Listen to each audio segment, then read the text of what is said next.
वार्तांकन रोखठोक बातमी।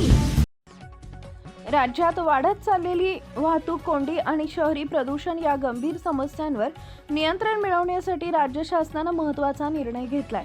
राज्यात आज म्हणजेच 9 मार्च पासून नवीन ऑटो रिक्षांना परवाने देण्याची प्रक्रिया तात्पुरती थांबवण्यात आली आहे। परिवहन मंत्री प्रताप सरनाईक यांनी ही माहिती दिली आहे। मंत्रिमंडळाशी चर्चा करून आणि स्पष्ट कार्यपद्धती म्हणजेच SOP तयार केल्यानंतरच पुढे नवीन परवाने देण्याबाबत निर्णय घेतला जाईल असं त्यांनी स्पष्ट केलंय। त्यामुळे सध्या राज्यभरात नवीन ऑटो रिक्षा परवाने मिळणार नसल्याचं स्पष्ट झालंय। परिवहन मंत्री प्रताप सरनाईक यांनी सांगितलंय की राज्यातील अनेक मोठ्या शहरांमध्ये ऑटो रिक्षांची संख्या मोठ्या प्रमाणात वाढत चालली आहे। त्यामुळे वाहतुकीवर मोठा ताण निर्माण होत असून ट्रॅफिक जामची समस्या दिवसेंदिवस गंभीर होत चालली आहे। विशेषतः मुंबई आणि उपनगरांमध्ये रिक्षांची संख्या प्रचंड वाढल्यानं वाहतूक व्यवस्थापन अधिक कठीण झालंय।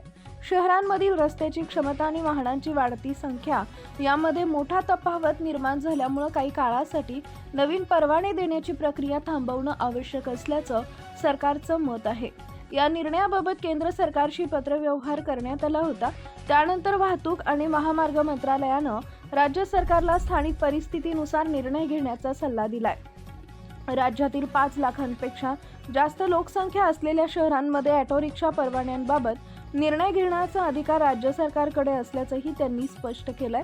त्यामुळे शहरांमधील स्थानिक परिस्थिती, वाहतुकीच्या गरजा आणि नागरिकांची सोय लक्षात घेऊन नवीन धोरण तयार करण्यात येणार आहे। लवकरच स्पष्ट मार्गदर्शक तत्त्वे म्हणजेच SOP निश्चित करण्यात येईल।